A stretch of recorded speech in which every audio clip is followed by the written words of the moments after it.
অজান্তে কেউ একজন মনের ভেতর ঘর বানিয়ে ফেলে, না ডেকেও থেকে যায়, না বলেও সব বলে দেয়, আর তখনই বুঝি ফিরে যাওয়ার পথ নেই। হ্যালো বন্ধুরা, আমি রোকসানা, আর তোমরা আছো তোমাদের ভালোবাসার গল্পের ঠিকানা রোকসানাস লাইফ ক্যানভাসে।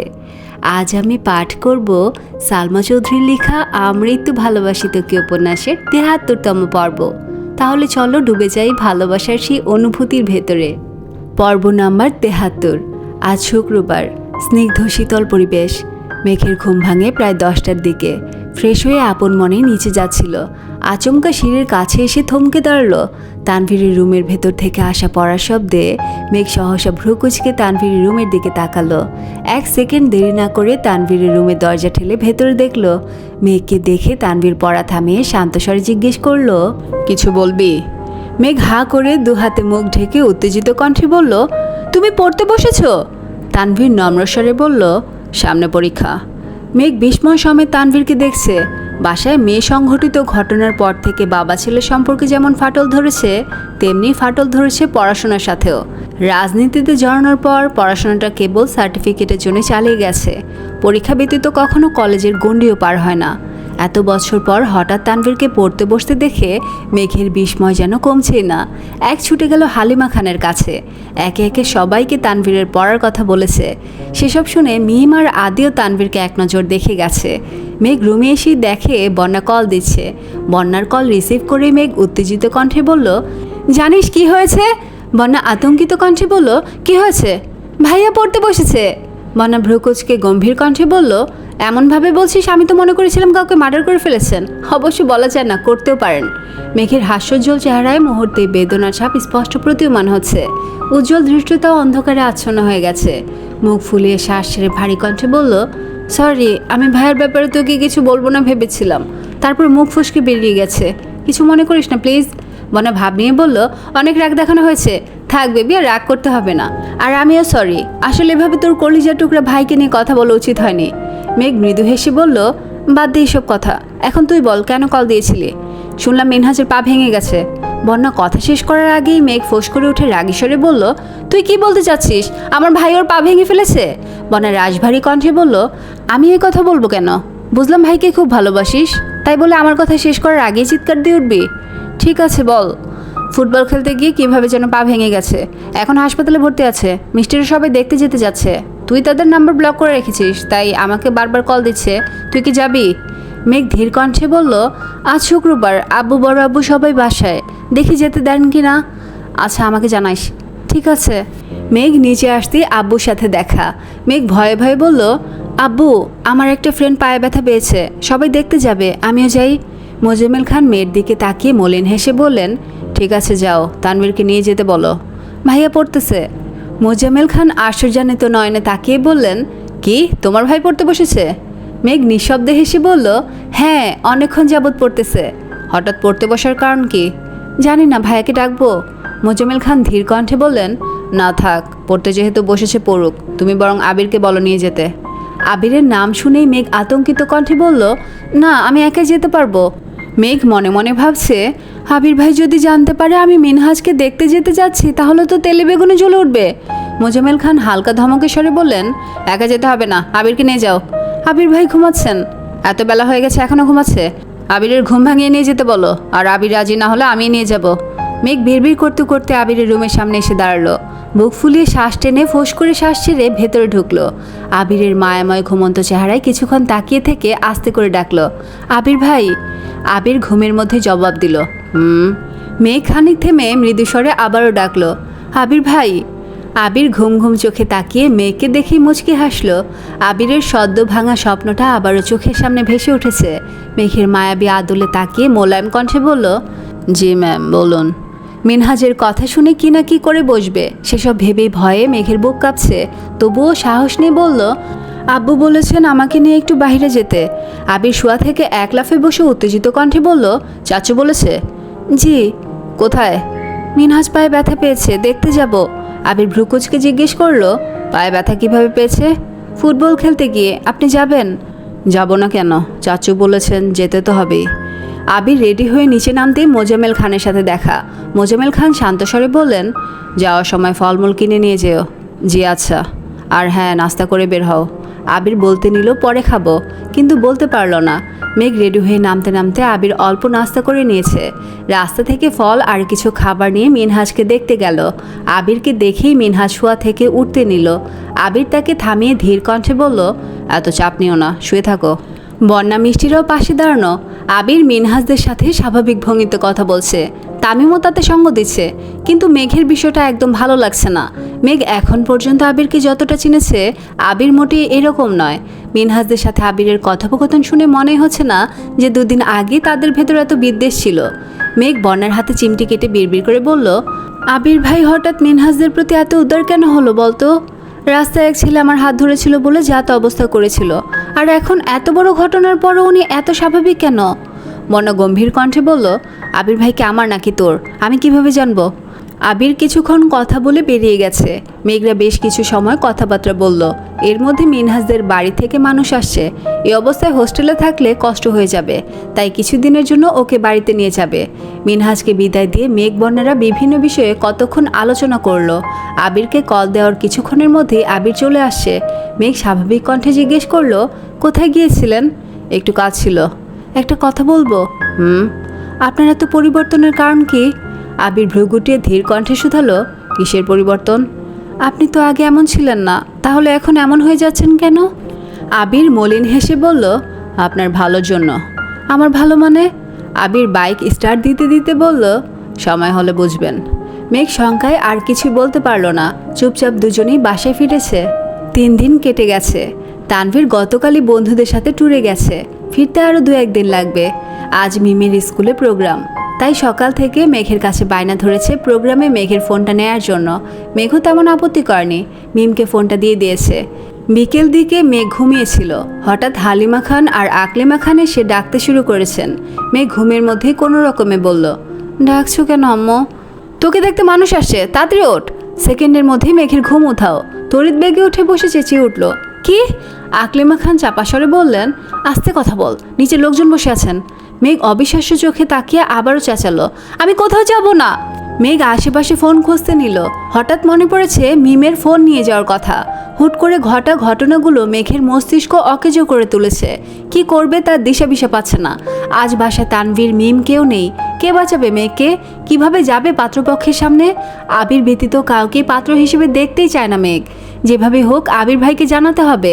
মেঘ হুট করে বিছানা থেকে নেমেই দরজার দিকে ছুটল। আম্মু বা কাকিয়া কারো নাম্বার থেকে কল দিয়ে হলো আবিরকে জানাতে হবে। দরজা পর্যন্ত যেতেই মোজাম্মেল খানকে দাঁড়ানো দেখে আতঙ্কে মেঘের পা যুগল থেমে গেছে। হালিমা খান আর আকলিমা খান দুজনেই হতবাক হয়ে চেয়ে আছেন। মোজাম্মেল খান গম্ভীর কণ্ঠে বললেন, চুপচাপ রেডি হয়ে নিচে আসো, ওনারা তোমার জন্য সারাদিন বসে থাকবেন না। মোজাম্মেল খান আবারও নিচে চলে গেছেন। মেঘকে দেখতে ছেলের বাবা আর ছেলের মা আসছে। ছেলে প্রাইভেট বিশ্ববিদ্যালয়ের শিক্ষক, দেখতে শুনতে খুবই ভালো। মোজাম্মেল খানের পরিচিত একজনই সম্বন্ধের কথা বলেছেন। বাবা মায়ের একমাত্র ছেলে, উত্তরাতে নিজস্ব বাসা আছে, এলাকায় বেশ নামডাকও আছে। ওনাদের একটাই ইচ্ছে, মেয়েকে হতে হবে সুন্দরী, যাতে ছেলের সঙ্গে মানায়। বাড়িতে কোনো কাজ করতে হবে না, যখন যা ইচ্ছে করতে পারবে। এসব শুনে মোজাম্মেল খান মোটামুটি রাজি হয়ে গেছেন। মোজাম্মেল খান একাই ছেলের বাড়িতে গিয়ে ছেলে দেখে আবার তাদের নিজের সাথে করে বাসায় নিয়ে আসছেন। মোজাম্মেল খান ছেলের বাসায় থাকতেই আলী আহমদ খানকে কল দিয়ে বাসায় আসতে বলেছেন। মালিহা খান আর বাড়ির হেল্পিং হ্যান্ডরা মিলে তাদের জন্য নাস্তা রেডি করছেন। উপরে হালিমা খান আর আকলিমা খান মেঘকে শাড়ি পরার জন্য জোরে করছেন।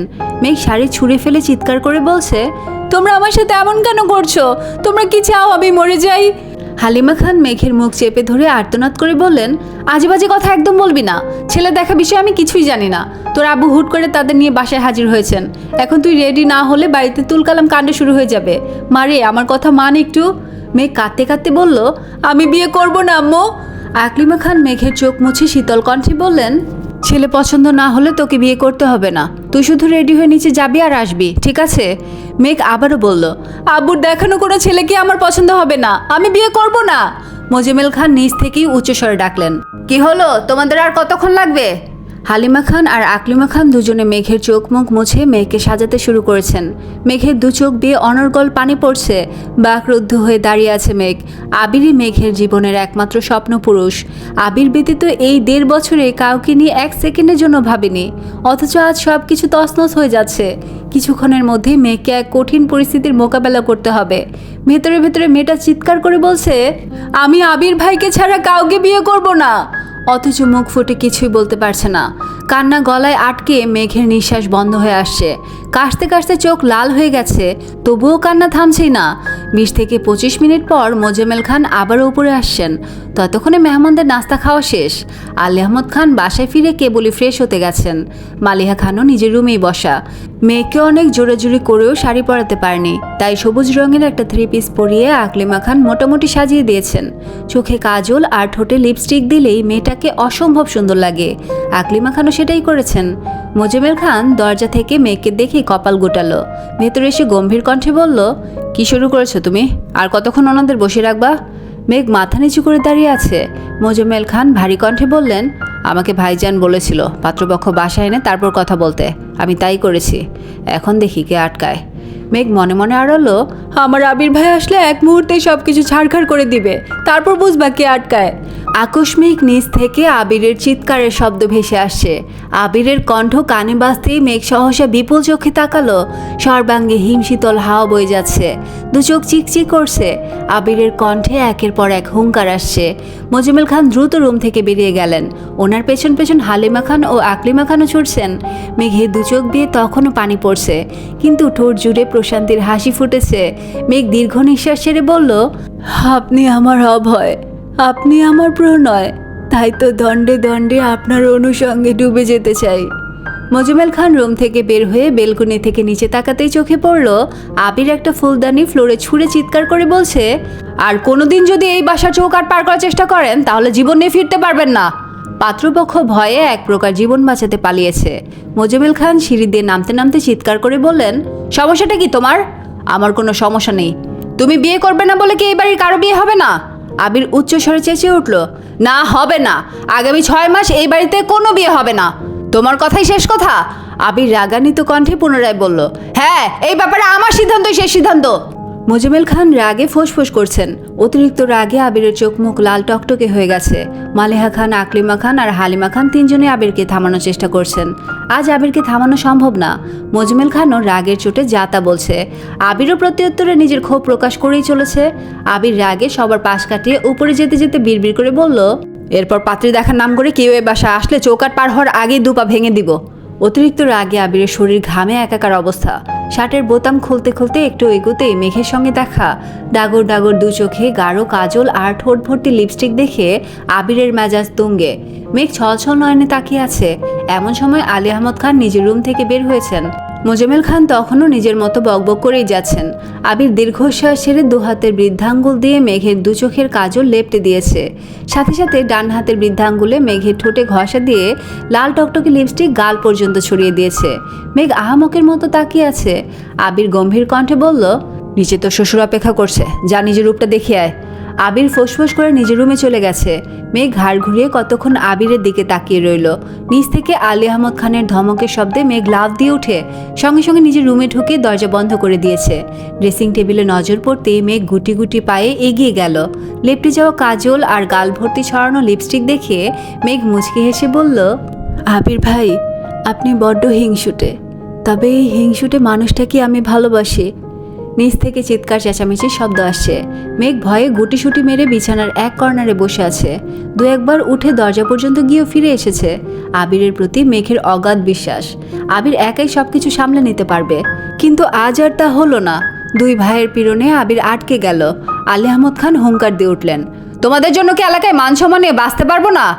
আবির শার্টের বোতাম লাগাতে লাগাতে ভাবলেশীন জবাব দিল, মান সম্মান যাওয়ার মতো কাজ না করলেই হয়।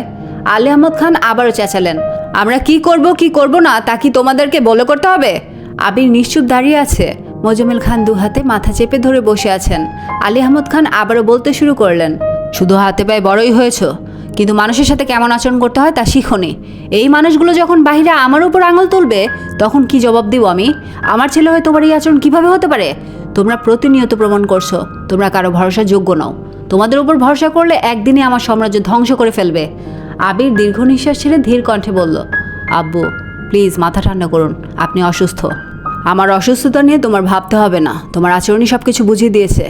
আবির ভেতরে ক্রোধ কোনোভাবে আটকাতে পারছে না, রাগ ঈশ্বরে বলল, ঠিক আছে, আমি যেহেতু আপনার সাম্রাজ্যের একমাত্র সমস্যা, সেই সাম্রাজ্য আর কলঙ্কিত না করি। আবির দীর্ঘ কদম ফেলে বাসা থেকে বেরিয়ে যাচ্ছে। আলী আহমদ খান পেছন থেকে আবারও হুঙ্কার দিয়ে উঠলেন, এটা ভদ্রলোকের বাড়ি, এই বাড়িতে কোনো গুন্ডা বদমাশের জায়গা নেই।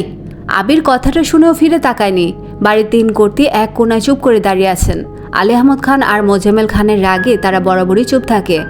আবির বেরিয়ে গেলেও 2 ভাই এখনও থামতে পারছে না। বুকের ভেতরের ক্রোধ থেমে থাকার নয়। কোনো ব্যক্তি আলী আহমদ খানের যতই প্রিয় হোক না কেন, খানবাড়ির মান সম্মানে আঘাত করলে আলী আহমদ খান তাকে কখনোই ছেড়ে দেন না, হোক সেটা আবির কিংবা 28 বছর পূর্বে আবিরের ফুপ্পি। প্রিয়ের চেয়ে প্রিয় মানুষকেও ক্ষণিকের ব্যবধানে অপ্রিয় করে তুলতে সক্ষম। ঘণ্টাখানেকের মধ্যে খানবাড়ির পরিবেশ নিস্তব্ধ হয়ে গেছে। যে যার রুমে চলে গেছেন। আলী আহমদ খান প্রেশারের ঔষধ খেয়ে শুয়ে পড়েছেন। মালিহা খান ওনার পাশে বসে আস্তে করে বললেন, ছেলেটাকে এভাবে কথা বলা আপনার ঠিক হয়নি। আপনি ভাববেন না যে আমি আপনাকে জ্ঞান দিচ্ছি। আবির তানভীর দুজনেই মেঘকে অনেক বেশি আদর করে, তাই মেঘের বিয়ের ব্যাপারটা ওরা কিছুতে মানতে পারছে না। এদিকে মেঘের আব্বু একের পর এক ছেলে দেখেই যাচ্ছে, ওদের কি দোষ? আলী আহমদ খান গম্ভীর কণ্ঠে বললেন, ছেলেকে কল দিয়ে বাসায় আসতে বলো। মালিহা খান সঙ্গে সঙ্গে নিজের ফোন থেকে আবিরের নাম্বারে কল দিল, কিন্তু আবিরের ফোন বন্ধ। টানা 2 থেকে 3 বার কল দেওয়ার পরও বন্ধ পেয়ে মালিহা খান ভয়ে সিটিয়ে পড়েছেন। ততক্ষণে আলী আহমদ খান ঘুমিয়ে পড়েছেন। মালিহা খান রুম থেকে বেরিয়ে দ্রুত হালিমা খানকে ডাকলেন। মোজাম্মেল খান রুমেই বসা। ভাবির আতঙ্কিত কণ্ঠ শুনে জিজ্ঞেস করলেন, কি হয়েছে ভাবি, ভাইজানের কিছু হয়েছে? না, আবিরের ফোন বন্ধ, কল দিয়ে পাচ্ছি না।